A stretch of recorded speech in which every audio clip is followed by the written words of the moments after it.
शेष होईछि पंचायत निर्वाचन हेले शेष होइनी राज्यसभा सांसद विष्णु दास और मंत्री दामोदर राउत को विवाद। विजु बाबू जन्म शतवार्षिक को विष्णु दास को डका नजिबा नहीं क्षोभ प्रकाश करिसेंति विष्णु। एथिपई दामोदर को दायी करिसेंति विष्णु कहिसेंति मोते विजु बाबू शतवार्षिक उत्सव को डका नजिबा हीन मान्यतार परिचय।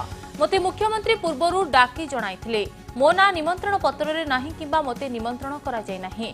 सेपटे विष्णु को मंतव्य उपरे जवाब रखिचंती मंत्री दामोदर राउत कहिचंती मो बापांको श्राद्ध हेउची सेमानकु काहींकी डाकिबी सेमानकर जदि इच्छा हेउची तेबे सेमाने आसंतु एवं भोजी खाई जांतु।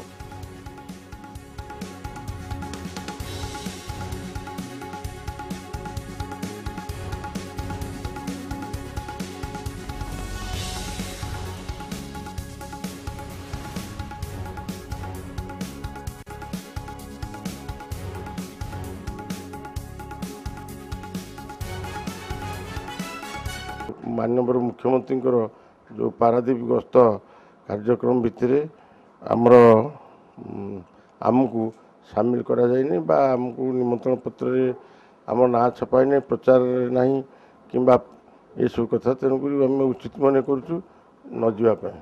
तेणु ये हूँ एक विजु बाबूर जन्म जयंती पालन ये गोटे हीनमान्यता।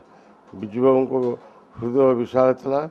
विजु बाबू बहुत बड़ ये करते कि ये छोटिया मनोवृत्ति हीनमान्यता व्यतीत अन्य किसी नुह। ये काम डॉक्टर दामोदर राउत स्थानीय विधायक से मंत्री अच्छा से कर ऑर्गेनाइजिंग कर उपस्थिति को से नापसंद कर चाही ना से आम जावाक उचित मन करूँ। सीएम जानते गतकाली संध्यारे सीएम को कार्यालय अवगत कर